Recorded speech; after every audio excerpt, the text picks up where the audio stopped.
زين يا شباب، أنا خلصت لقائي المنتظر مع أبو فاطمة. عادي اسمك أبو فاطمة. وانا خلصت وابو احمد وأبو أحمد. وانا خلصت انا كمان.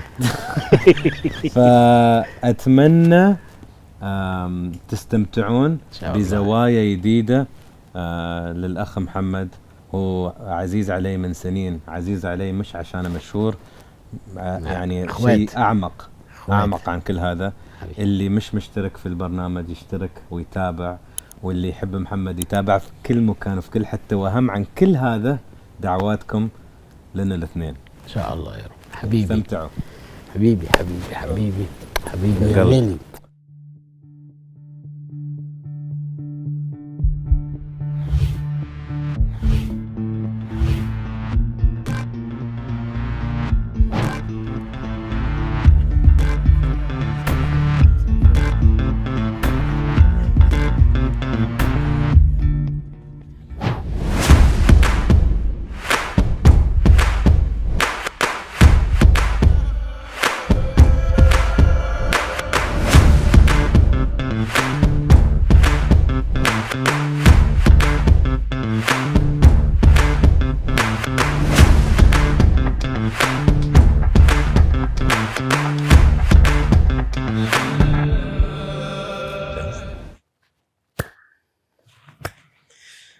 أهلا. اهلا اهلا.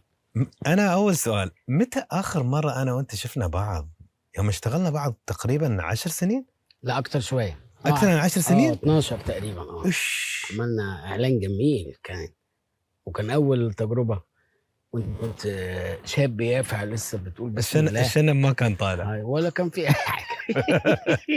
وفجاه لقيتهم بيقولوا لي في حد نجح اسمه كذا وبتاع وعايزين نعمل، فانا طبعا بسمعهم وكاني ما اعرفكش، لكن انبسطت جدا جدا، وبالتالي جيت وانا سعيد. حبيب قلبي، يلا نبدأ مع بعض. يلا حبيبي. فبداية يا محمد، بصراحة كيف حالك؟ والله في نعمه كبيره. الحمد لله. ليش تقول نعمة كبيرة؟ النعمه اكيد اكيد في نعمه كبيره من رب العالمين. يعني هقول ايه اكتر؟ لو ما قلتش كده ابقى غلطان، يعني فاهمني. فلا، في نعمه كبيره من رب العالمين، والامور ماشيه بخير، والدنيا في نعمه من رب العالمين. ومحمد في هالفترة في مكان حلو في دماغه، في عيشته؟ أوي ها؟ أوي يعني مش هذه الفترة بس، يمكن شوية قبل هذه الفترة. طبعا خلاص بقى، يعني عارف بتهدى شوية وبتكبر، ومفروض بتعقل، والموقف اللي شفته مرة بتشوفه 10,000 مرة، فردود الأفعال بتبقى مختلفة. فاهمني؟ واللي أجمل ما في الموضوع إن أنت بس تشوف الرحلة حصلت إزاي وكذا، واللي عارف، وخلاص فهمت إن كل حاجة بإيد ربنا، وكل حاجة بالراحة. زمان كنت بستعجل زي أي حد، لكن دلوقتي الحمد لله بفكر أهدى بكتير بفضل الله. محمد، منو أنت يوم تكون لوحدك؟ مين تكون؟ الله، بكون لوحدي. بكون لوحدي، فببقى قاعد مع لوحدي، يعني فاهمني. لكن عادة لما بتبقى لوحدك بتفكر بقى لو انت مشغول أو فاهمني. لكن لما بتشيل في الشغل والدنيا وكذا وكذا وبتبقى لوحدك، بقيت بحب ابقى لوحدي يعني هل في صغرك كنت تحب هالشيء ولا يوم كبرت؟ لا دلوقتي، يعني الفترة اللي فاتت ودلوقتي عارف. بقيت حتى انا مستغرب نفسي، يعني زمان مثلا ما كنتش احب اسافر لوحدي ابدا، مستحيل. لازم يبقى حد معايا ان شاء الله اخرس، يعني فاهم، بس يبقى فيه. لكن عارف دلوقتي لا طبعا، بعيدا عن سفرات العيله والولاد وكذا فاهمني. لكن لما ببقى لوحدي ابتديت ابقى مبسوط اكتر. جميل. تعرف محمد، انا من اهدافي ان شاء الله في السنه الجايه يعني ان شاء الله ان اسافر لوحدي. الوالده دائما تقول انا سافر روحك سافر روحك. بالظبط. في نفسي حتى لو 4 أيام بس، ان شاء الله 3 ايام، ان شاء الله يوم. هتفهم يعني ايه، هتفهم انس اكتر بقى، وهتتوحد معاه اكتر، وتفهمه وتبسطه او وتفكر معاه. صدقني يعني. وانا اما كانوا الولاد في المدرسه كنت بظبط مع دخول المدرسه في اول شهر 9 انا بسافر اسبوعين لوحدي. دي عارف بديعه يعني. الى جانب دلوقتي ممكن ابقى لوحدي وانا في اي مكان لو عايز يعني، فاهمني؟ بس فبقى ليا مود خاص كده الحمد لله. طفولتك في 3 كلمات. منطلقه جدا، شقيه جدا، وطفوله ربنا حفظها. يعني لما نحكي عن الطفوله كان ممكن في اي موقف مع الطفل الشقي ده يحصل له حاجه غريبه يعني، اتحفظنا.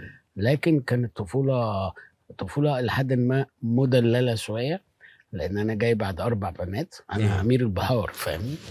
وجدي بقى والقصص اللي انت عارفها فرحان بيه، ما حدش يقدر يعمل لي اي حاجه. وفي نفس الوقت شقاوه. بس قعدت بفتكر الشقاوه اللي انا كنت بعملها كانت عباره عن ايه. اكتشفت حاجه عجيبه قوي، ان انت مش فاهم انت ربنا ميسرك لايه وهتطلع ايه. اكتشفت انه كله تمثيل.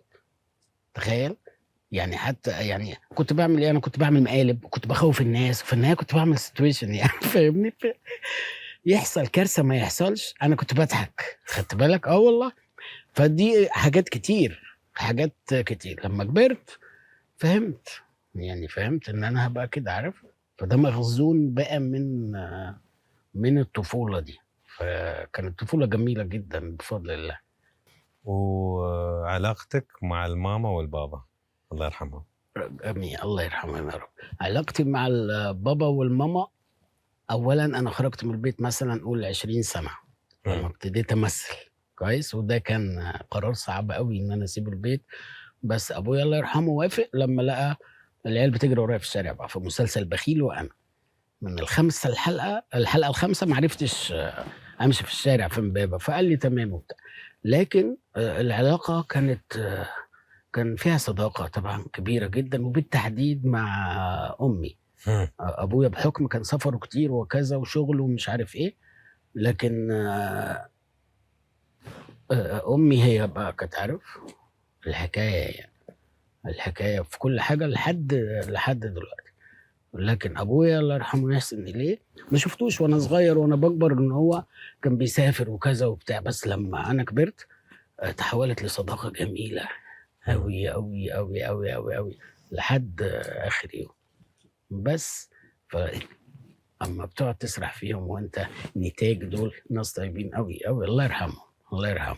فكانت العلاقه مستمره لحد اخر لحظات. ابويا انتقل الاول، بعد كده 3 سنين والحاجه. كانت علاقه الحمد لله والشكر لله الحمد لله.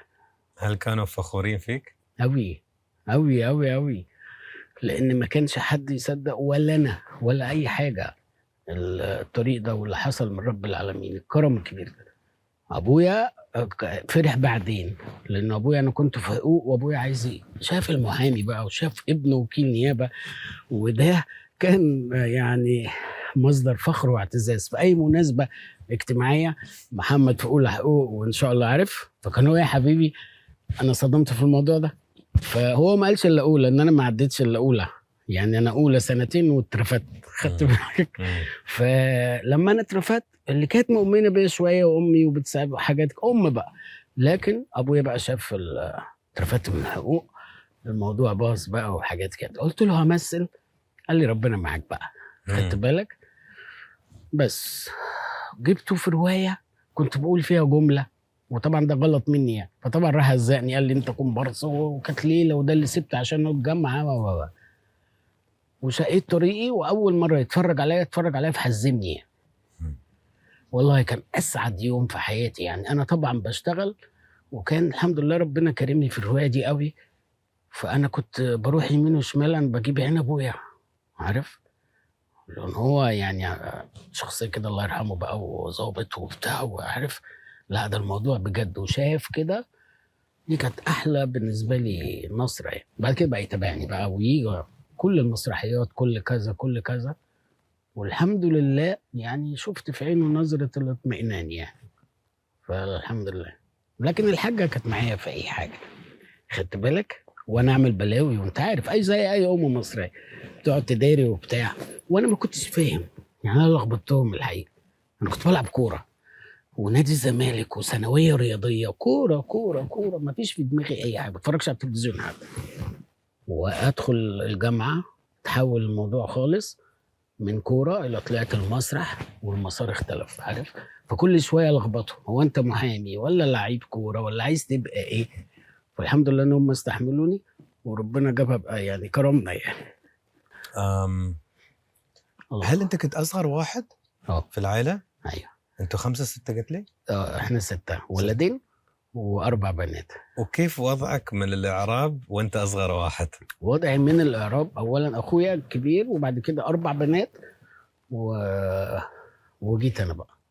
زي ما قلت لك كانت حاجه مدلله، يعني فيلم امير البحار لما جينا نعمله، فهو تقريبا انا خدت بالك اصغر عيل وشقي جدا بس عارف شقي كده بلذاذه يعني الحمد لله. بس وكانوا كلهم يعتبروا مربين يعني، فاهمني. فكنت اللي انا عاوزه بعمله مش عارف ايه وكده. وخرجت بقى الحقيقه انا نفسي ما كنتش عارف يعني، اما نقلت من كوره لفن، عارف كان مشوار غريب شويه. انا ما كنت اعرف انت لعيب كوره. لا لعيب كوره لعيب كوره، وكنت في يعني الحياه بتاعتي كوره، وثانوي رياضي في استاد القاهره كده يعني، كوره لحد تانية ثانوي. وبعد كده بقى رحت الجامعه بعد ثالثه ثانوي، كنت بطلت كوره ولقيت مسرح، طب اطلع اشوف الحاله دي شكلها ايه. طلعت وبدا بقى الموضوع، عارف. وانت لوحدك واهلك في حته تانية، وكل شويه ده انت تقول لهم ان شاء الله خير يعني انا هبقى كويس والله عارف. واروح واتخبط واروح، انا اترفدت اكتر واحد اترفد في التعليم في الدنيا وحياه ربنا. ادخل حقوق 2 والاقي فصل نهائي شريط اسود كده عمري ما هنساه. ادخل معهد السينما 2 لا سنه من اول سنه فصل نهائي، انا ما كنتش بحضر. دخلت معهد السينما قلت بقى انزل بقى السوق واشوف ابدا يعني، فما بحضرش ما كنتش اعرف. فاترفدت كتير وكل خبطه فايه يعرفوا اهلي، فارجع اقول لهم عارف ان شاء الله ربنا يسهل كتير. ادخل فنون مسرحيه ما يقبلونيش. طب يا اخويا قول اللي انت عايز تمثل، ما انت ما اتقبلتش. افهمهم ازاي يعني عارف. ورحت بقى دخلت معهد سينما والكريم اكرمنا بقى الحمد لله. ما اعرف لو هالقصه صحيحه، ان كان عندك جاره تبغى تحمل بس مش قادره تحمل، واخر شيء حملت وانت سويت فيها مقلب وخسرت البيبي. ايوه صدق والله صدق. أوف. الحمد لله والشكر لله، وان شاء الله يكون ربي غفر لي. وهي الحمد لله عندها رجاله دلوقتي، يعني الموضوع خلص بس في وقته. يعني من الحاجات بقى اللي انا لما برجع افتكرها يعني عارف، بس شقاوه. طب انا اعمل ايه؟ طفل كنت هاوي زي ما بقول لحضرتك اني انا اعمل سيتويشن يضحك ايا كانت بقى ايه المصيبه. فواحد صاحبي الله يمسيه بالخير جاب لي وش وحش قوي قوي قوي والله العظيم يا انس. هو اللي بيسهولي انا عارف بشع يعني. قلت بس رحت واخد الوش وهو كان ساكن ورانا. اول واحده خضتها امه لبست الوش يا لهوي وعبايه كده سودا، صدقني ما حدش يطيق يعني. ونزلت رحت لمامته اللي هو اداهوني. المهم خبطت وقعت على الارض واغمى عليها وكانت ليله سودا. كويس. انا بقى راجع بيتنا وكانت ساكنه تحتينا جارتنا، وكنا متعاطفين معاها جدا لان هي ما بتخلفش بقى لها فتره، هي وجوزها وعرايس وجمال فاهم، والشارع كله بالبيت عارف الموضوع. يعني لما يجي مثلا عيد الام كلنا نروح له عارف، حاسين حاله معروفه قوي. الله يسامحني. المهم انا داخل قلت وبعدين احنا البيبان ما كناش بنقفل باب الشقه، بيت كل واحد خش كده اهل الجيران. حلو معلم. اعمل كده ولا ما اعملش؟ انا طبعا بقى اللي في دماغي هي حامل، انا ناسي المواضيع دي، انا عايز اخوف ولا انا عارف. فرحت لابس الوش ورحت لابس العبايه ورحت داخل. انت بتدخل كده عندهم صاله وتبص كده تلاقي المطبخ مفتوح، لو حد في المطبخ دي يبقى باين. وهي حبيبتي كانت واقفه بتغسل مواعين مش عارف ولا ايه وانا قلت لها يا فلانه والله العظيم يعني وانا صغير قلت لها يا فلانه. الست يا حبيبتي راحت بصه، هو صوت واحد وراحت وقع في الارض. هنا فهمت ان ممكن يكون الست الحمل جرى له حاجه. رحت طالع واخد هدومي على خالتي في اسكندريه. وبعدين لا في بقى موبايل هيجيبك ولا الصواريخ، ما كانش في الكلام ده. لو ما عندكش تليفون في البيت خلاص انت في العالم التاني. صحيح. واختفيت. طبعا قامت الدنيا بقى عيلتها وزعل وحصل مشاكل. بعيد يوم ما حملت ذبحوا 200 عجل مثلا، فاهم؟ عيلتها في شبرا وناس قرايبنا يعني وحاجات كده. وانا بقى ايه، خلاص عدى اسبوع بدأوا هم يكلموني يا محمد خلاص دي حاجه بتاعت ربنا، فين وفين، فاهم؟ ورجعت وصلحتها وهي دلوقتي عندها ما شاء الله رجاله الحمد لله. دي كانت من الحاجات اللي بقول لك المؤذيه يعني في الواد ده، ولكن كانت ما كنتش فاهم انه ماتيريال انا بجمعه. يعني في شغلي كتير حاجات كتير من المراحل، عارف؟ يعني النص الاولاني من همام في امستردام ده حارتنا بكل تفاصيله بكل شخصياته. حتى حكيتها لمدحت العدل قال لي لا الحاجات دي ما نسيبهاش. فاقصد اقول لك كل شويه افتكر حاجه في المحيط اللي انا كنت فيه بتلاقي، عارف، الحمد لله مخزون يعني. شو اغرب حلم حلمته؟ اغرب حلم حلمته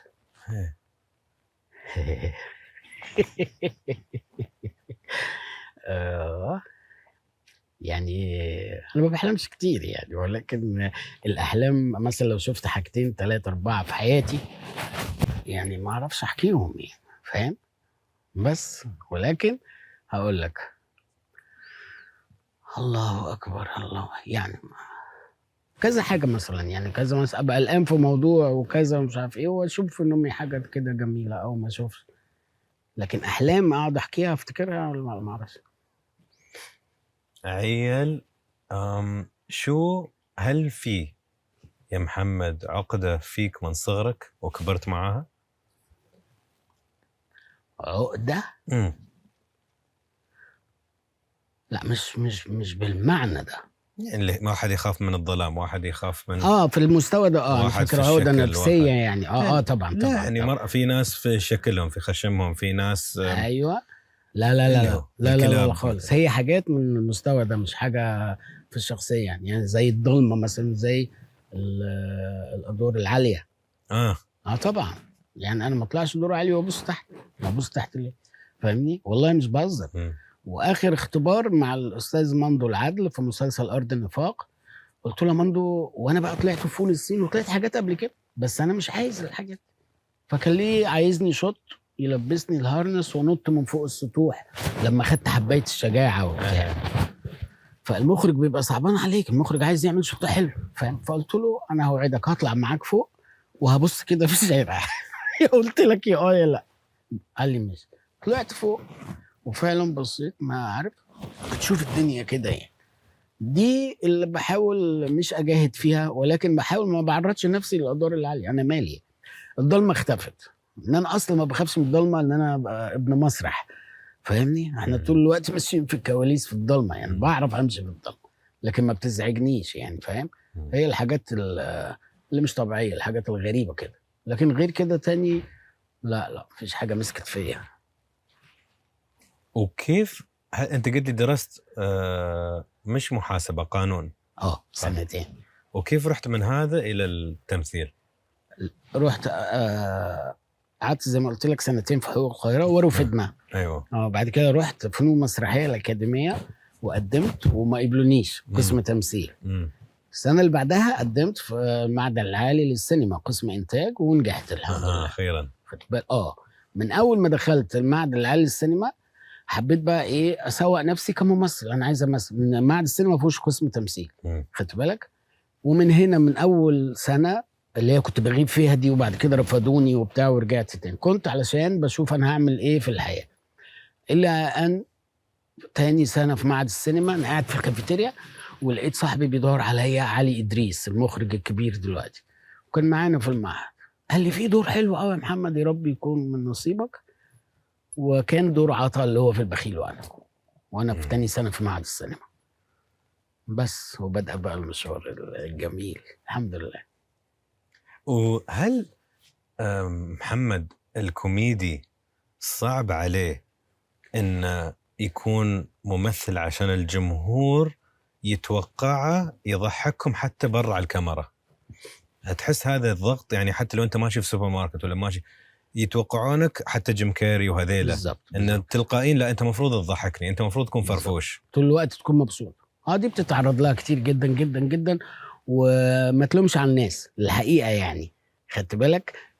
هو شايفك انت بتضحكه كويس، هو شايفك طول الوقت عايزك تشوفه بتضحك. عارف ساعات بيبقى ضغط على الممثل او الكوميديان او كذا، لكن دي كان زمان قبل الموبايل والحاجات دي، كان قبلك يقول لك ايه، قول لي نكته. بتحصل كتير، فاهمني؟ فبتتعرض انت بقى يعني، فاهم؟ وبتحاول بشكل او باخر يعني تعديها، لان الموضوع مش كده خالص يعني، فاهم؟ بتبقى نازل من بيتك زي اي واحد رايح شغل، ممكن تبقى متعكن او جاي من اي حاجه. صح. ده الاصعب بقى لما تبقى عندك مسرح. ليه؟ علشان انت فيك ما فيك، عندك حدث في حياتك، بس بالليل الناس اللي جايه دي لازم تضحك. عارف؟ بتحصل معانا كتير مع كل اللي بيشتغلوا مسرح يعني. بس انت هو عايزك طول الوقت مصدر ابتسامه ليه. هل مريت في ظرف وين انت كنت في مزاج زفت ولا حزين وعندك مسرح لازم تفصل؟ طبعا كتير. كيف طبعًا. تفصل؟ من اول ما بتحط رجلك على المسرح، حسب الدرجه طبعا، المصيبه عامله ازاي. خدت بالك؟ لازم تفصل. لا، الاخطر من كده بعيدا عن الحدث، مثلا لو انت تعبان، يعني دلوقتي الواحد حراره 37 ونص مش عارف لا احنا بنشتغلنا 39 و40 على المسرح. تقفل يعني ايه تقفل؟ خدت بالك؟ وكده، وتستحمل وتعدي، وبتعدي بضحك ولذاذه. بس بتاع المسرح ده دايما كانوا ايه، يحافظوا عليه ما يحصلوش حاجه. ده كل يوم، وحتى ما يعني كان تحركاتك تبقى بحساب. عارف؟ مش هو مثلا عندي مسرح فانا اروح رايح الساحل اقعد يوم وارد على لا، يتخاف على بتاع المسرح رايق، عشان بتطلع الناس كل يوم. صح. بس فبتلاقي ده في المسرح، وبالتالي بتلاقيه في حياتك وتطور لحد التفاصيل اللي احنا بنعيشها دلوقتي. محمد، في وايد ناس يقولون ان الكوميدي يعطي ويعطي ويعطي على حساب سعادته، فوايد كوميديين صحتهم النفسية تدهور ولا يكونوا مكتئبين ولا كذا كذا كذا. فهل تحس عموما معظم الكوميديين خلف ابتسامتهم حزن؟ طبعا. بص يعني مش هنختلف ان الفنان بشكل عام بيبقى ربي خالق فيه احاسيس، عارف، مرهفة شوية. دي طبيعة في اي فنان ايا كان شغلته، رسام ممثل، بيحسوا بطريقة معينة. الكوميديان بقى بالتحديد اكتر. الكوميديان ما ينفعش يكون كوميديان يبقى، هقول لك ايه، ما ينفعش كوميديان ما يبقاش حنين خالص. ما ينفعش كوميديان يبقى بخيل.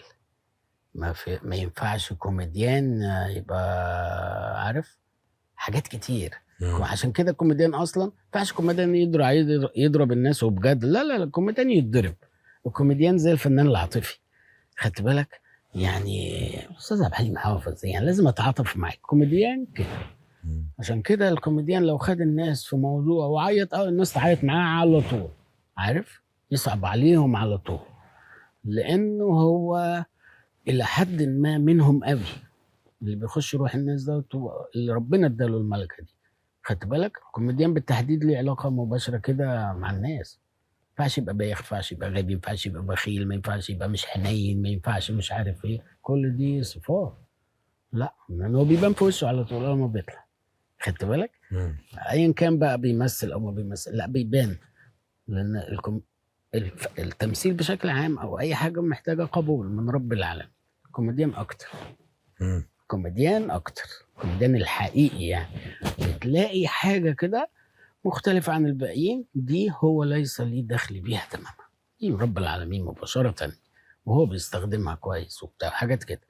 فالكوميديان ده يعني دايما تلاقيه طيب، ما ينفعش تلاقيه كوميديان شرير. حتى دلوقتي لما بيجي لك سيناريو وانت كوميديان وشرير، بتحاول ايه تطهر الشخصيه في الاخر، ما ينفعش اكمل كده. دي مواصفات. تعرف محمد، في وايد ناس في صوت داخلي يكلمهم من طفولتهم، بعض مرات ايجابي مرات سلبي مرات منتقد. شو الصوت اللي في عقلك؟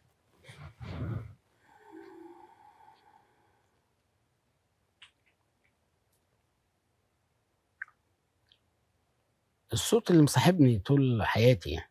مم. ما بسمعوش دلوقتي. لا لا لا خالص. يعني سمعت، يعني حسيته كتير وسمعته كتير وعارف، ومعايا على طول، اللي هو اللي جواك ده نسميه بقى يعني اي ما نسميه، عارف. بتلاقي فجأة النفس اللوامة طلعت، فجأة بتلاقي مش عارف ايه، بتلاقي بس دايما في واحد بيبقى ماشي معاك، واحنا رايحين فين، احنا ماشيين صح ولا غلط. عارف احنا رايحين فين، احنا رايحين فين. هو ده المهم جدا دلوقتي. الصوت هذا كان مستمر بنفس الطريقة طول حياتك، ولا كان سلبي استوى إيجابي، ولا كان إيجابي داعم؟ كان مختلف يعني من البداية غير دلوقتي غير كذا، عارف. بس كان في من جواك يعني، عارف، بتحس وبتتأكد ان شاء الله هيجي كرم من رب العالمين، بس فين مش عارف. لدرجة ان انا كنت بحس، كنت فاكر ايام الكورة ان انا هطلع، عارف، نيجي مجمد في الكورة، امال هطلع كويس في ايه اللي انا حاسه ده وانا عيل. خدت بالك؟ فكده، وطول ما انت ماشي بقى الصوت ده معاك وجواك، وعارف، بس المهم انت تمشي بيه فين. صح. انت وهو، انت والصوت، انتوا اساسا كلامكم فين، في ايه؟ هل بنتكلم كده ولا بنتكلم كده، عارف؟ ومن خلالها انت وهو بتكملوا. شو محمد، شو صار لك في أول يوم من رمضان اللي فات؟ شو اللي صار؟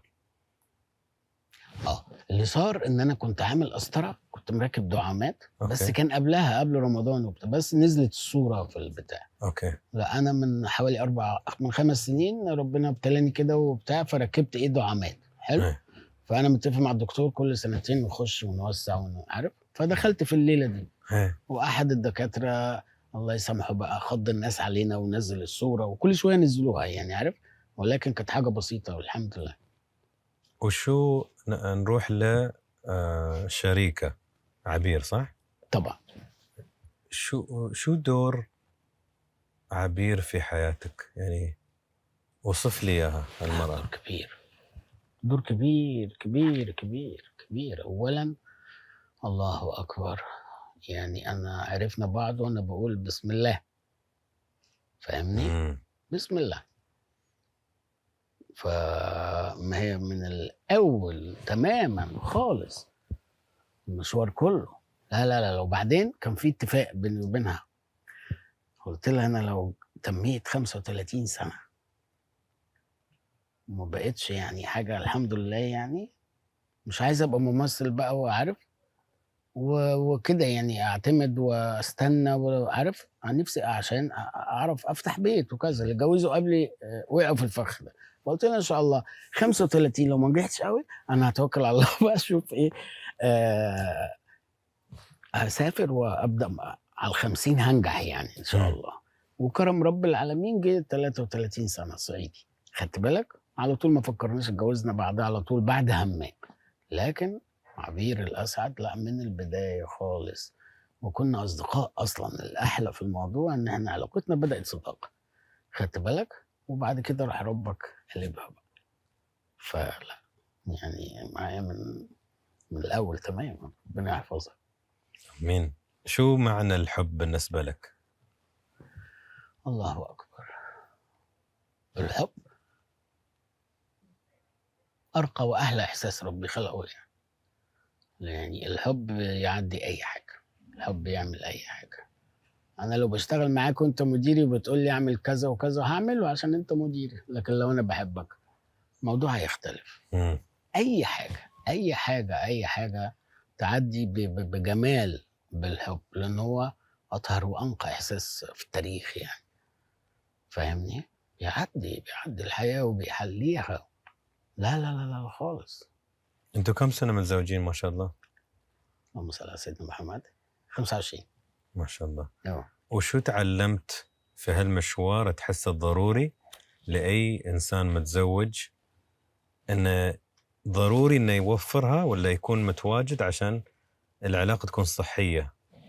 بالضبط. شو تحس من ضروري جدا؟ الضروري جدا جدا جدا، احنا بنتكلم على بيت دلوقتي، واللي بيحمل بيوت رب العالمين، خدت بالك؟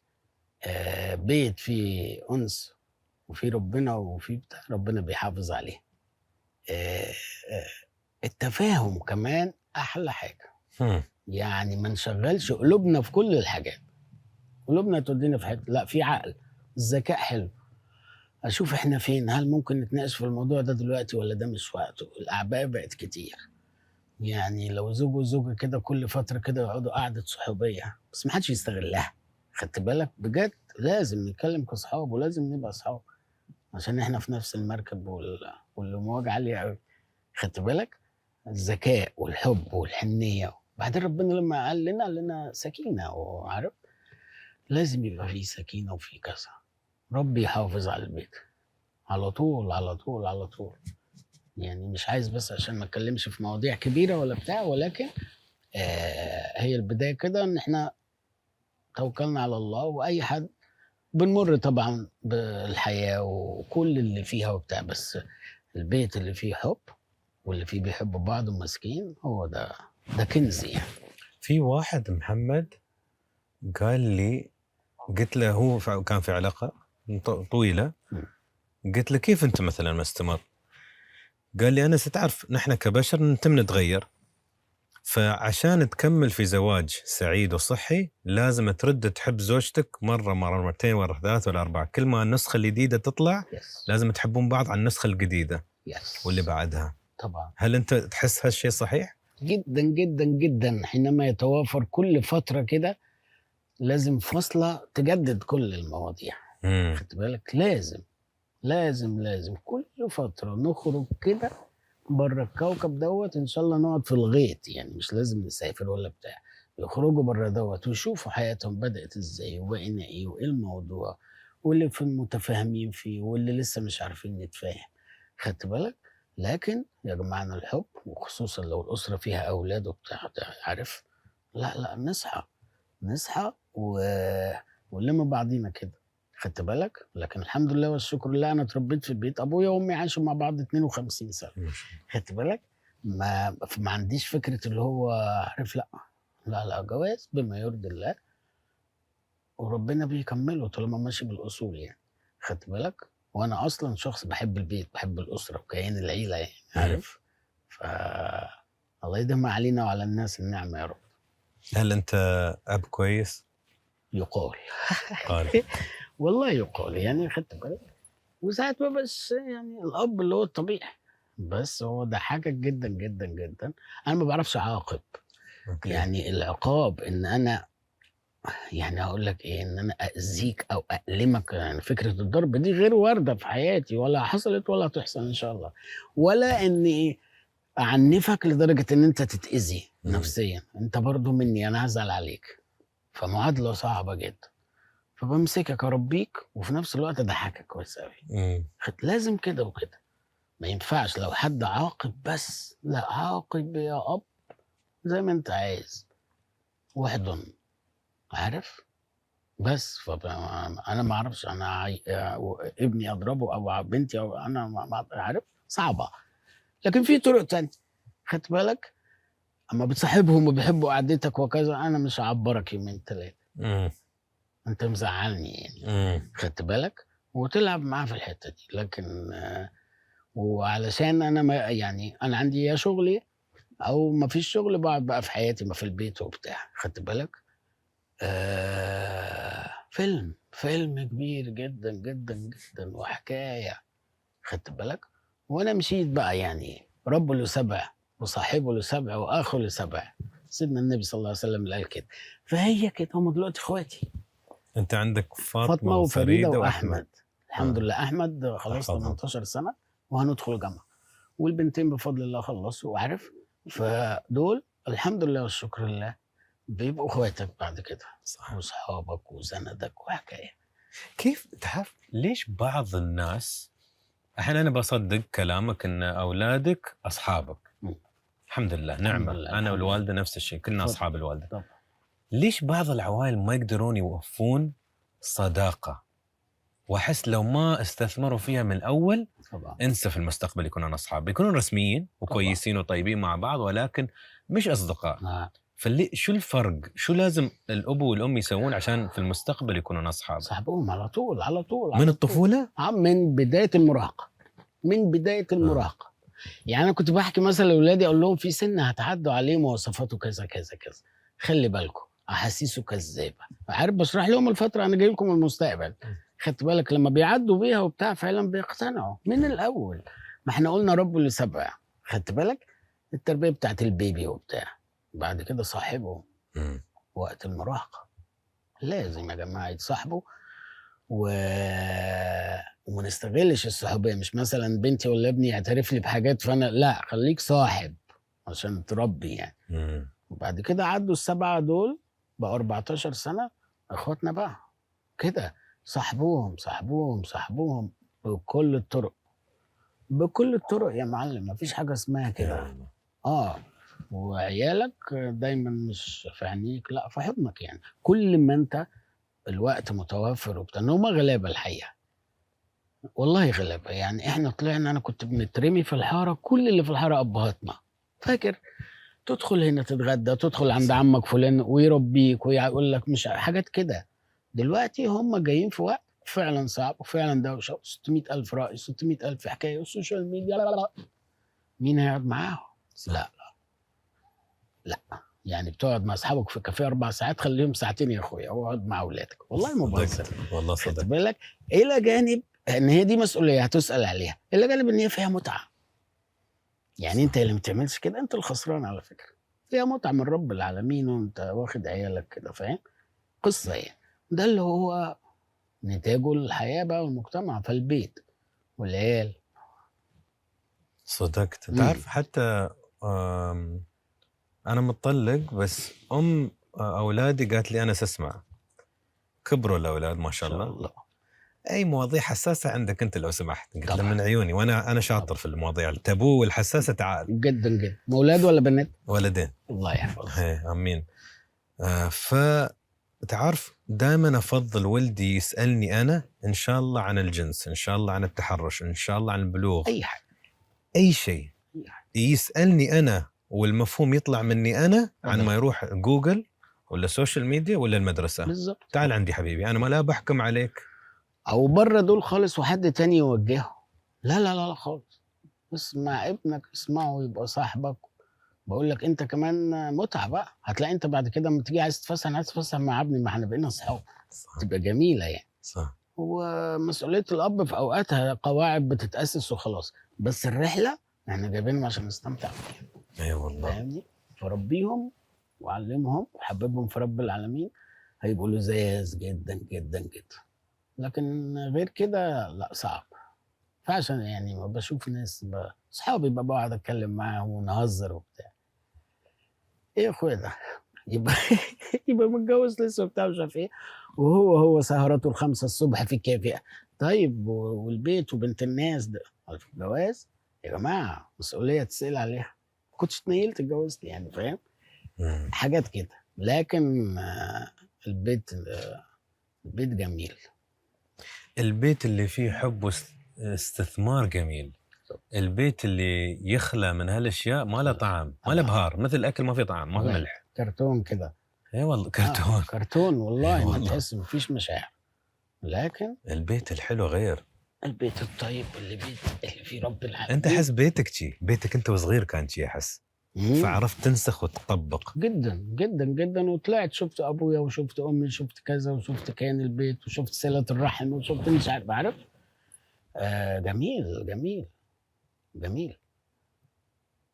ليش يسموك ابو البنات؟ علشان عندي فاطمه وفريده.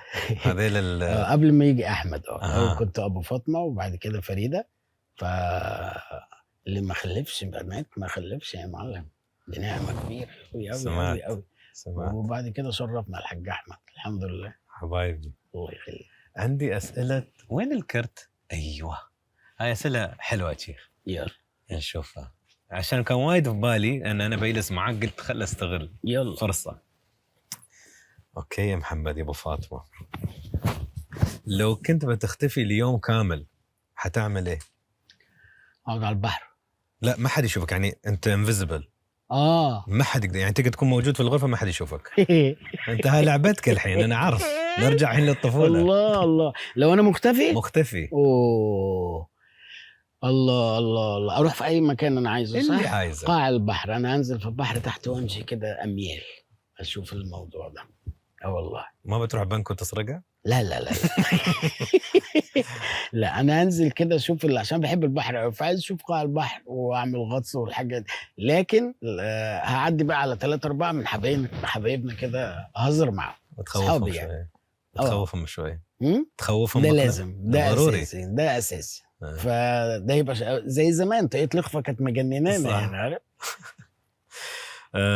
اوكي، إذا محمد تقدر تعلم كل طفل في العالم درس واحد فقط، شو تعلمه؟ الصلاة. الصلاة. ليش اخترت الصلاة؟ علاقته بربنا من الأول للآخر هي اللي هتحميه أيا كانت صلاته. علاقته بربنا يعني هي لو طلع يعني مش عارف سوري على التشبيه يعني، بس العلاقة يعني العلاقة فيشة محطوطة مع يعني خلاص أنت صح. فيشة مع الإيمان. إيمان ايه؟ مع رب العالمين صلتك. حبل الله يعني، لو ماسك ومتربي على كده وبتاع.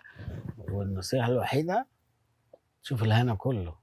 تعرف أظن خالي قال لي أنس الصلاة 5 مرات في اليوم مثل الشارجر مال التليفون. طبعا. لازم تشحن نفسك. طبعا الروحانية اللي فيك جدا جدا جدا، وهي الصلة اللي بيننا وبين رب العالمين. ولو أي شاب أو أي عيل أو عيلة طالعين أو أي حد، هي دي هيعيش مع ربه كويس قوي ويعمل اللي هو عاوزه، بس يبقى في علاقة بالواحد الأحد. ده الحاجة الوحيدة اللي أنصح بيها. رسالة افتراضي، رسالة فيها تاريخ وفاتك، تفتحها ولا لا؟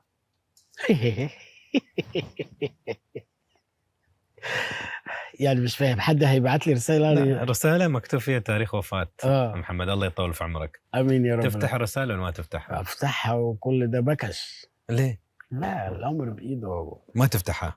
افتحها واضحك واهزر عليها بس ما تحب تلعب مخك؟ لا تعرف متى؟ لا يا فندم، العب انا اسيب مخنا لحد لا لا لا لا، انا اللي هياخدني واللي هيجيبني واللي جابني اصلا حبيبي حبيبي لا اله الا الله رب العالمين. لكن تاريخ وفاه احنا نهرج. اوكي. لو ما كنت تعرف عمرك كم تتوقع بيكون عمرك؟ انت ما شاء الله شكلك وايد صغير. فضل. لو ما كنت تعرف يعني 49. اوكي، لو لك الخيار ما بين تروح المستقبل 200 سنة او ترجع في الماضي 200 سنة، اي واحد تختار؟ ارجع طبعا. ليه كده يا عمي؟ زين اشرح لي ليش. لا لا لا لا لا، انا بحب التاريخ موت موت موت. ارجع حقبة معينة كده عايز اعيش فيها، اروح هناك انا عرفني ايه اللي هناك، على الاقل الماضي ربنا وراه لنا مضمون. الله يفتح عليك وكده، لكن ما اروحش قدام انا، لا لا ارجع انا. اوكي. أكثر شخص ينرفزك؟ 1 الذي يقرأ رسالتك ولا يرد، الذي يجامل كثيرا، الشخص المغرور، أو صاحب الرد البارد؟ صاحب الرد البارد. أوكي. أنت الناشفين ما يمشون معاك.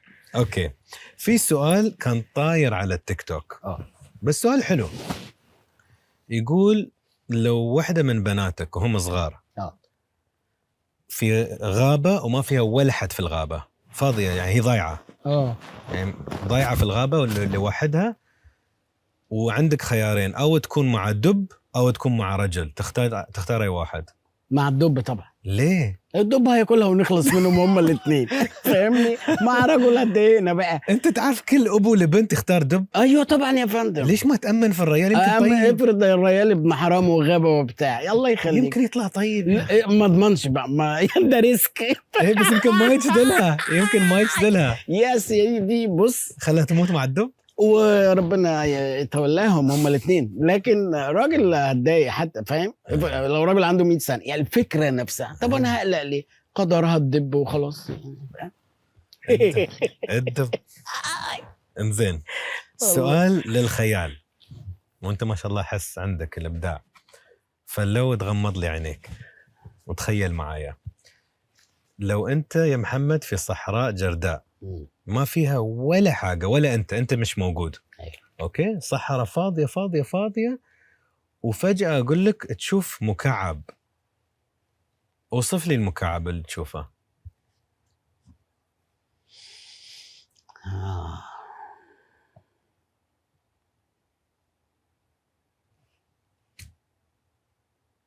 عايز تعرف شكله يعني؟ إيه، كم حجمه؟ لا كبير. كبر البيت، كبر إيدك، كبر جسمك؟ لا كبر البيت. كبر بيت مكعب، كبير. طبعا. أوكي. شفاف ولا؟ لا مش شفاف. ما تشوف داخل. على سطح الصحراء، يطير داخل الصحراء؟ في وسط الصحراء. هي بس هو على السطح واقف يعني، واقف على السطح ولا منغمس؟ لا واقف على السطح شامخ. أوكي. وبعدين قلنا حجمه. بعد المكعب يا سيدي تشوف سلم. ايوه. وين السلم؟ موجود السلم. فين؟ قريب من المكعب؟ على المكعب؟ بعد المكعب بشويه كده. اوكي. في سلم كده. واطول على المكعب ولا اقصى؟ لا اطول بكتير. جديد ولا قديم؟ قديم. قديم؟ قوي. اوكي. واكثر عن 12 خطوه في السلم ولا اقل؟ لا اكتر طبعا بكتير. اوكي. بعد السلم تشوف حصان. وصف لي الحصان. يا روحي على الحصان. حصان ابيض طبعا جميل، وشعره ابيض بيطير كده. اوكي. وين موجود؟ موجود.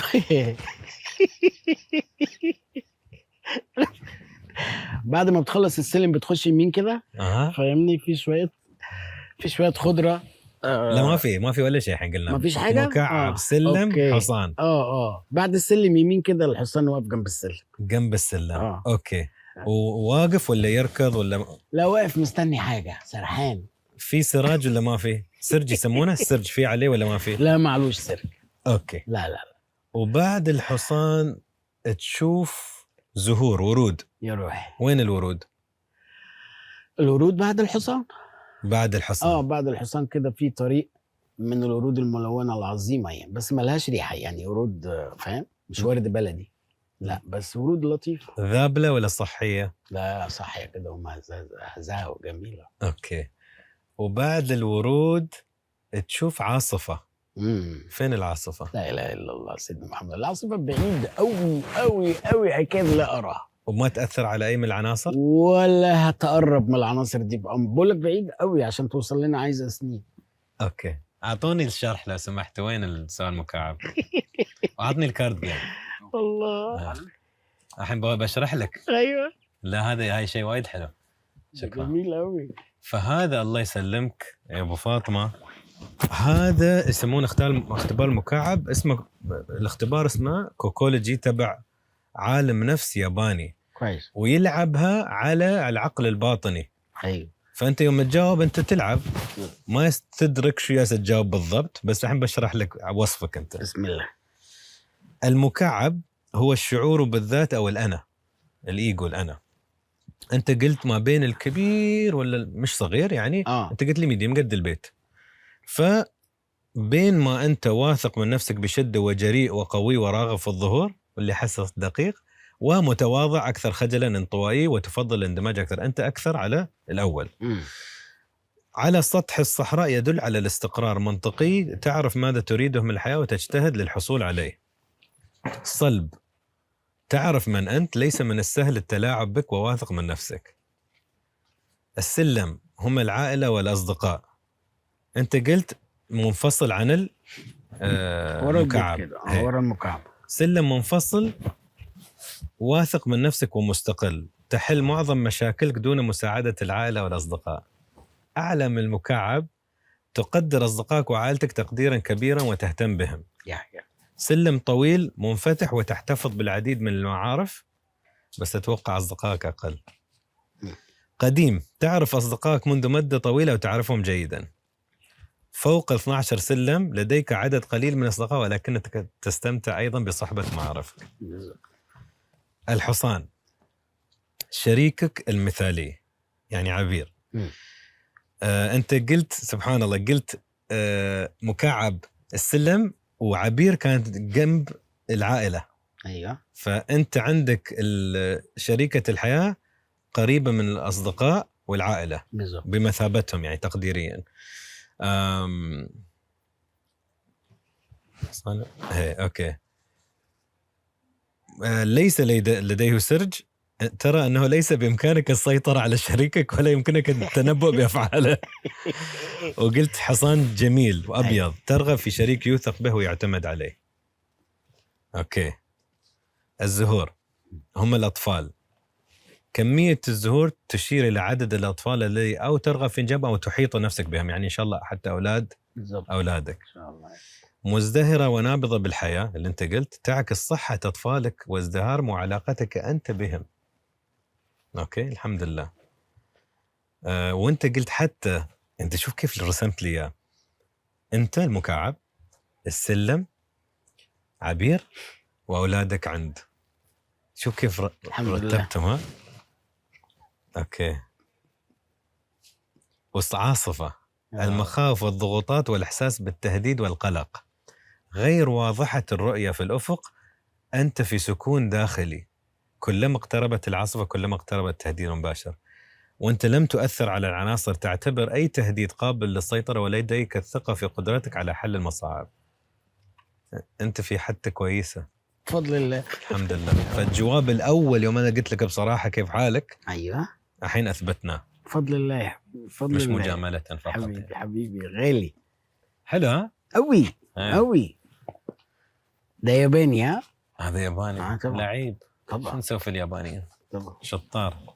اوكي. وهذا بعطيك عشان تلعب مع الاولاد. يلا. مع عبير.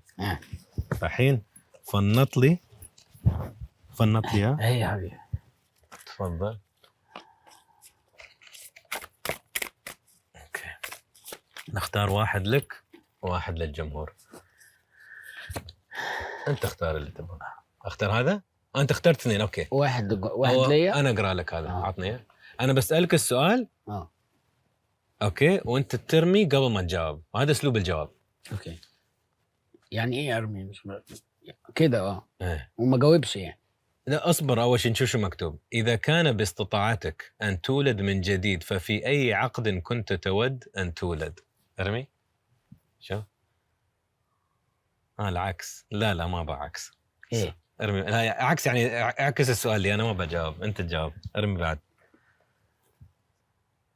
كن صريحا ولا منفتحا. إذا كانت باستطاعتك أن تولد من جديد ففي أي عقد كنت تود أن تولد؟ الأربعينات. ليش؟ بقرا عنها كتير والجو كان ظريف قوي والدنيا كانت لذيذة وعارف والناس قليلة وفي شياكة وكانت الحياة أظرف في الحقيقة يعني. أوكي. والسؤال للجمهور، أنت أخذت اثنين؟ لا واحدة بس. أوكي هذا أنت اختار للجمهور. يلا خلهم يجاوبون على الفيديو. شو السؤال؟ يلا. السؤال: كيف كانت علاقتك بوالديك عندما كنت صغيرا؟ كانت علاقة عظيمة جميلة الحمد لله راضي والدية وكان فيها بعض الشقاوة طالما كنت صغيرة، بس ما كنتش مزعج يعني، كانوا بيحبوني قوي الحمد لله. يلا انتوا الجمهور اكتبوا لنا في الكومنتس شو علاقتكم انتوا. اوكي اكبر، راح نرجع لأسئلة المخ. اكبر خوف في حياتك شو هو؟ تخاف من شو؟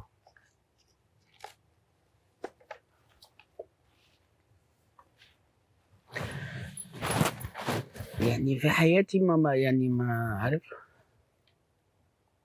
ما فيش حاجة معينة يعني كده، ولكن أكيد يعني بخاف من الظلم، ما بحبوش عارف بشكل عام. هل انظلمت في مشوارك؟ لا بفضل الله. أوكي الله. فتخاف منه؟ يعني معنى مش هو موضوع مش ظريف. عارف الحاجات اللي هي يعني فاهم. لكن ما بخافش من حاجة معينة الحقيقة. أكثر موقف محرج مريت فيه؟ ده كتير قوي، اكيد اتحركت كتير قوي. شيء يبرز في مخك. ايوه الله مش هقول اسم يعني، كان صديقي راجل عظيم ربنا يديه الصحة يعني، وباشا جميل. اتقابلنا في مكان جميل خالص، اتقابلنا في المدينة المنورة وبتاع وبقينا أصدقاء. المهم فجي في يوم هذا الشخص الجميل قال لي يا محمد انا يوم الجمعه عازمك على الغداء ما ترتبطش. قلت له تمام يا فندم. كويس، راجل جميل. فرحت قال لي كلمني من الجمعه الصبح بدري. قال لي لحوم ولا اسماك؟ قلت له اسماك عادي، انا بحب السمك. وبالتالي ما فطرتش عشان اروح ايه عارف يوم الجمعه بعد الظهر ده تدبها بقى. المهم هو الغدا كان في الشركه بتاعته، في مكتبه في الشركه، يعني حاجه عظيمه ما شاء الله. المهم فرحت لقيت الناس ايه مستغربه ان انا هنا. كويس. ومحرج قوي الموضوع، حسيت ان في حاجه غلط. فقلت لهم على فكره انا في ميعاد مع فلان وهو اللي عازمني على الغدا وتحايل فاهمني. فقالوا لي لا فلان مش موجود. بس كويس. احرجت قوي قوي قوي، وهم ما يعرفوش بالموضوع. وروحت ساعه كده وهو كلمني وكان عنده ظرف يعني لازم. فهو ما جاء اصلا، ما جاش خالص. حلو. ما جاش خالص. فاول ما قلت له قالوا انا كنت غضبان جدا عشان الاحراج بس، يعني عارف مش مشكله. قال لي كذا كذا. قلت له خلاص. وقعدنا نضحك كتير جدا. بس انا وقفت قدام الناس والناس يبصوا لي، هم مش عارفين بالميعاد اصلا. وانت عايز لي طب خير في ايه؟ فقلت لهم لا انا مش جاي كده يعني من نفسي، انا معزوم. والله معزوم. والله. ده كان من الاحراجات الكوميديه يعني. الحمد لله. شو اصعب قرار اخذته في حياتك؟ الله اكبر. اصعب قرار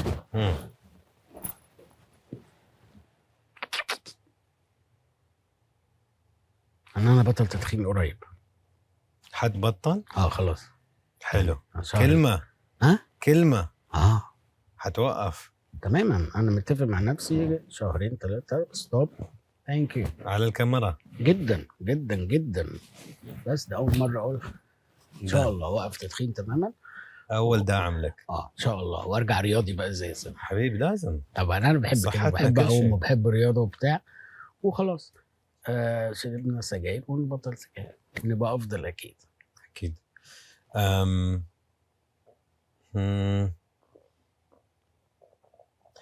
افضل نصيحه حد قال لك اياها؟ الله. قالها لي زمان بمناسبه التدخين بقى. اتشرفت وقعدت مع الاستاذ الكبير رحمه الله عليه كمال الشناوي. الاستاذ العظيم. ودايما انا لما بقعد مع الاساتذه بحب اطلب نصيحه يعني. فانا بقول له استاذ كنت في بداياتي بقى وبتاع، وهو حبيبني ما تقول لي نصيحه ومش عارف. فقلت هيقول لي نصيحه في الفن او كده. فقال لي هتعمل بيها يا محمد؟ قلت له ان شاء الله. قال لي ما تشربش سجاير خالص. والله. قلت له ان شاء الله. بس دي كانت هي دي من اهم النصائح. وانا كل شويه قالت لي انا ادخن وبعد كده اوقف سنه سنتين وعارف الحاجات دي كده يعني. لكن ان شاء الله قريب قوي. شكرا. الباب ده اتقفل ان شاء الله. ان شاء الله. واكثر كلام جارح حد قال لك اياه وما نسيته؟ كنت في البدايه ورحت اشتغلت في مسلسل، وبعد ما صورت حسيت المسلسل وحش والدور وحش. ودي هتبقى اول حاجه انزل على الناس، هتبقى بايخه قوي اول مره يشوفوني. والمسلسل فيه اساتذه وكل حاجه، بس انا مش عايز اروح اكمل. صورت مشهدين وشفت الموضوع عارف ما انبسطتش، والدور وحش وبتاع. وانت في بدايتك بتقول بسم الله ما ينفعش تتكلم وفيها ابطال وبتاع. قلت للمنتج الفني انا معتذر مش هكمل. ده مجنون، ده انت مصور ومش عارف ايه، كارثه يعني. قلت له والله ما هعرف يعني، عارف هروح بقى مش هعرف امثل وكده مش حابب. قال لي اوكي. وقلت لهم في شاب ساعتها في المعهد جميل قوي شكل الدور بتاعي يعمله احمد السقا، كان لسه احمد في المعهد وانا مش. قابلني بقى الراجل دوت في نفس اليوم. انا بقى مشيت وخلاص فاهم، ويوم وحش يعني. فقابلني بالليل قدام المسرح وجه ده يمكن اقصى كلام حد قاله لي، ما حدش قال لي بعد كده. جه بقى قال لي انت عامل فيها مش عارف هتبقى نجم، اقول لك ابقى قابلني لو كذا وبتاع، عارف يخرب بيتك. دب دب دب دب، قال لي كلام مزعج قوي. قلت له ماشي. تدور الايام وانا قاعد بتغدى قدام بلاتو 2 في استوديو مصر في همام في امستردام، وشفته هو جاي من بعيد، هو معروف، وشفته يا حبيبي ايه بيقدم رجل وبيأخر رجل، يعني عارف هشوف بقى محمد هيعمل معايا ايه، لانه زعلني قوي يوميها.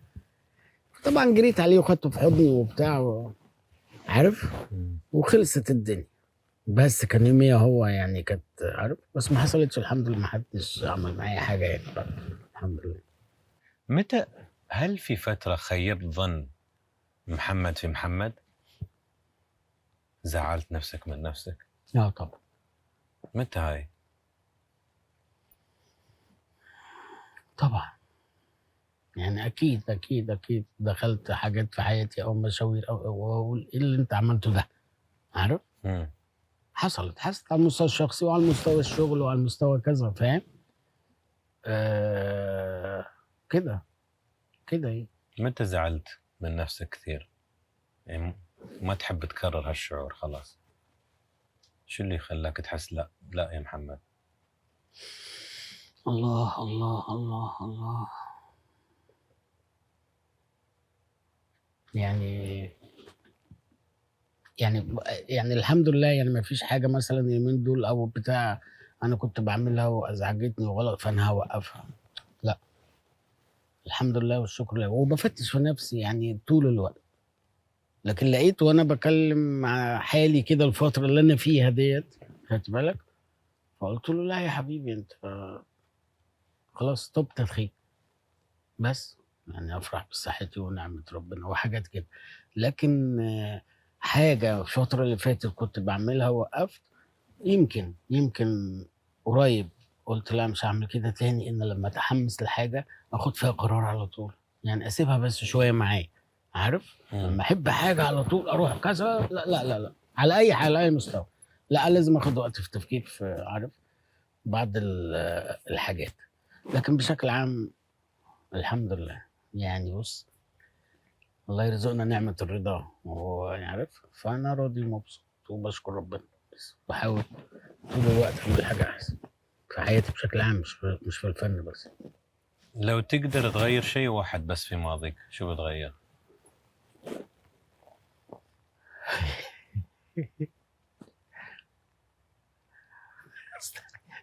غير حاجات كتير أوي.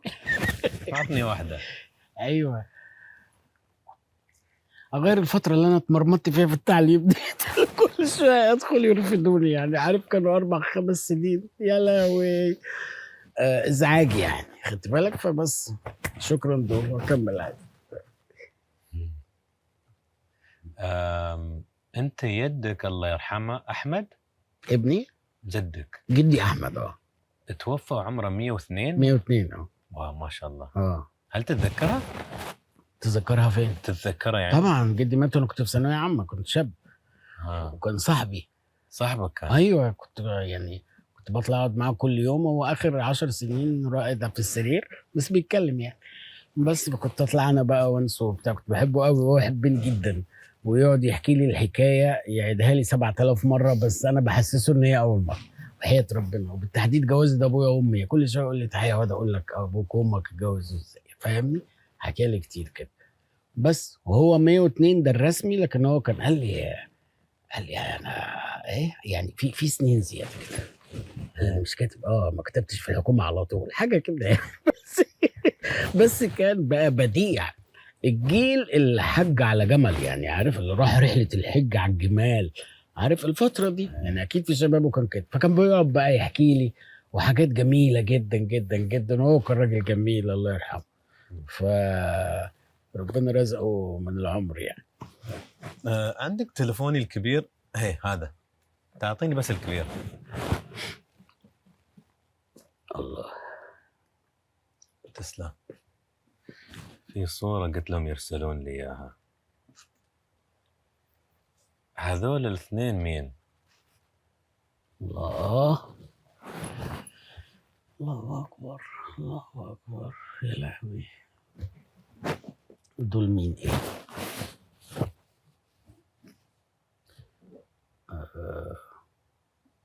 يعني هقول لك ايه، يعني اخواتي من زمان الاتنين وكان كل واحد في حته، يعني عارف.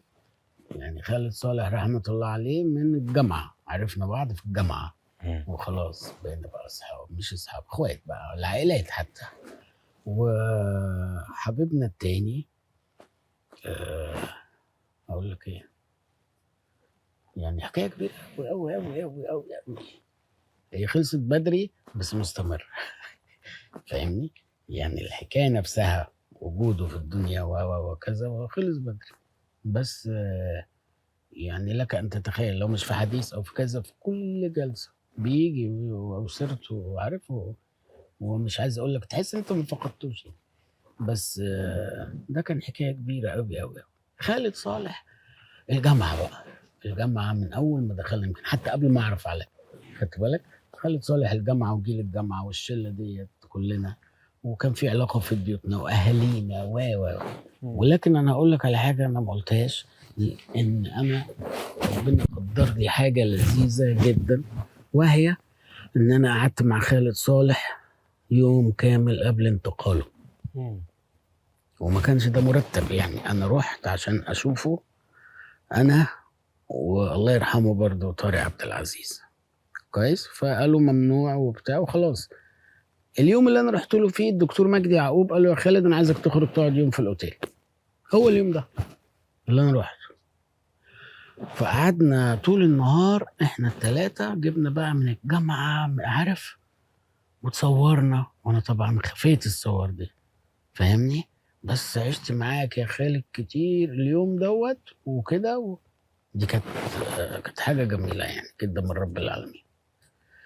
بس لكن عارف فقد الاحباب طبعا يعني مؤلم قوي يا اخي. بس يعني قضاء الله احلى بقى، خلاص ما يعني احنا مرجعنا ايه خلاص، واحنا اللي حقوقنا عارف، هي كده. لكن لما بتفتكر بتبقى مبسوط بيهم، يعني مش زعل ان هم فقدناه، لا تحس ان هم موجودين. سواء خالد دلوقتي بتشوف احمد فيه، يعني عارف كده. طارق عبد العزيز، معتصم ابنه، عارف بتشوفه فيه بصوته بكلامه بحاجه هيجننوني يعني، فاهمني؟ بس لكن الله يرحمهم، الله يرحمهم قوي قوي قوي قوي يعني. كيف تتعامل مع الفقد؟ بإنا لله وإنا إليه راجعون. والله اللي قالها لنا ربنا نقولها بتثبت القلب فعلا. بس يعني عارف خالص خالص خالص. وبعدين بعد ابوك وامك اي حد تاني بيبقى عارف، لكن في قصة الموت وكذا وكذا وكذا بتعامل كده وربنا بيثبت يعني، فاهم؟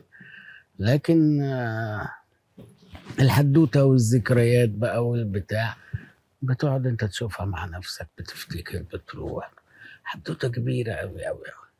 لكن اي حاجة في الفقد يتزعل عليها قوي، لكن في الفقد في الموت بالتحديد يعني عارف، مش عارف يعني ببقى ثابت شوية للأمانة، لأن ده حق رب العالمين وعارف. لكن ما بعد بقى الموضوع نفسه وبتاع. بس الوالد الله يرحمه شو تعلمت منه؟ أمي، الوالد أبويا أبوك. يا سلام، تعلمت البيت اللي أنا بقول لحضرتك عليه. تعلمت البيت، يعني إيه أب في البيت، يعني إيه راجل في البيت، يعني إيه، يعني إمتى تشد وإمتى تبقى حنين على أولادك. اتعلمت منه راجل عاش تفانى حياته، يعني فانى حياته كلها وربى اولاده وخرجهم من الجامعه وعلمهم وجوزهم، عارف. بس لكن كيان بيت علمني يعني ايه. انا ما شفتش انا ابويا وامي يتخانقوا ونتطلق، ما الحاجات دي الحمد لله ما شفناش ولا نعرفها، خدت بالك؟ واختي مره جت قالت له انا بايته هنا زعلانه مع جوزها، لطشها بالقلم. الله يعني عارف، اتعلمت منه كده حاجات. رجعي بيت جوزك، وهو كان راجل حقاني قوي قوي الله يرحمه، وحنين قوي، خدت بالك؟ الحاجة بقى قصة تانية خالص يعني، الخير والبركة زي ما بيقولوا. الحاجة كانت مش عشان هي أمي والله يعني الله يرحمها، ولكن كانت من الصالحين الطيبين أوي، خدت بالك؟ دي اتعلمت منها كل حاجة، فاهمني؟ يعني دلوقتي أنا بتعامل مع في بيتي وتربيتي لعيالي وكذا وكذا، ساعات ناس بتستغرب من أصحابي أقول لهم أمي وأبويا كانوا كده، يعني كانوا مع عيالهم كده، بس فتعلمت منهم اللي أنا فيه، الله يرحمه. امين. مم. محمد، لو الوالد تقدر تتصل لها تليفون وحترد على التليفون اليوم، شو تقول لها؟ أقول لها سلمي لي على سيدنا رسول الله. هقول لك ليه؟ لأن أمي كانت من محبينه قوي، فاهمني؟ وأنا من محبينه قوي، ولكن مش هقول لها حاجة دنيوية خالص يعني، فمش هقول لها وحشتيني ولا الحاجة دي، معايا على طول. لكن لو بتتكلم كده في الحق، لأن هي بقول لك والله مش، لكن هي كانت من الصالحين الطيبين قوي قوي قوي. ولو ردت على التليفون أقول لها كلنا عايشين بدعائك وببركتك، وحاجتك كلها ماشية، إن هي كانت بديعة في صلة الرحم، بديعة. خميس وجمعة دي العيال تتلم والدنيا عارف الحنان وكله ماشي كله، بس الكلام دوت لو ردت على التليفون وأنا متأكد إنها مش هترد على التليفون بس تشوف رقم بالله بعدين، ولا هيحصل الموضوع ده ولا تليفون ولا حاجة. التليفون اللي بيننا وبينها الدعاء بس. الحمد لله. الله. هل أنت سعيد؟ بفضل الله، بفضل الله. كم تعطي نفسك اليوم من 10 بصراحة؟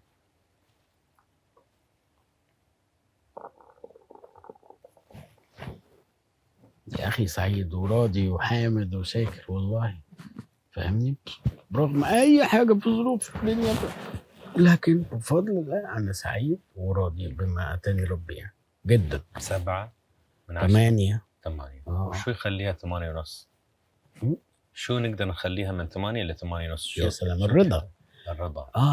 فنرضى نكمل 10 الحمد لله. اوكي. إذا يا رب يا محمد، يا رب يا رب يا رب، والله من قلبي أتمنى شيء، الله يعطيك طولة عمر، امين، وصحة وسعادة أولادك، اللهم امين. وتكون لو الله رحمك برحيل سليم، تكون على السرير مع حبايبك، مع بناتك، مع ولدك، كلهم موجودين، كل اللي تحبهم، كل عزيز عليك موجود. شو تحس مفروض يسمعون من محمد قبل ما انت تروح؟ قبل ما امشي، قبل ما اتوفى، شو تقول لهم؟ ايه؟ شو حتقول لهم يعني؟ شو تحس ضروري يسمعونها قبل ما امشي على طول؟ خافوا الله واتقوا الله بس، مش هسيب لهم حاجه تانية يعني انا لسه لو هكتب، انت دخلتني في وصيه يعني لو هعمل مش هقول لهم غير كده يا سيدي الفاضل بس، لان هم لو بقوا مع الله انا ما اخافش عليهم بس. وهل هذا الشيء اللي ساعدك انت في حياتك؟ بلا شك، بلا أدنى شك، بلا أدنى شك، بلا أدنى شك. ما تفكر في الرحلة تلاقي أحلى ما في الرحلة رب العالمين، صدقني والله. بس فبلا أدنى شك اللي مع الله موضوع مختلف خلصاني بس خليكم مع رب العالمين. وكيف تحب محمد الناس تتذكرك؟ بالخير يا أخي، يعني أنت خلاص أنا هموت من الحد ولا إيه؟ أنا دعيت لك قبل. لا يا حبيبي، لا يا عم أنا بهزر، لا يا عم يفتكرونا بس بالدعاء وخلاص يعني، فاهم؟ الله. آخر سؤال، محمد في كلمة. عبد فقير إلى الله.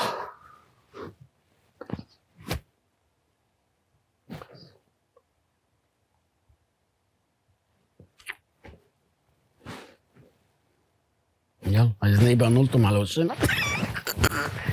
حبيبي حبيبي حبيبي حبيبي حبيبي، أنا سعيد بشوفتك الله يوفقك حبيبي. الله جمعنا بعد مرة بعد سنين. الحمد لله. سنين. لا مش هنسيب بعض. لا الحمد لله. وركبة وجلسنا مع بعض قبل ما ارجع الامارات. يا جماعة جدا جدا جدا، ويا رب نكون كنا ظرفاء عليكم. حلوة. الحمد لله.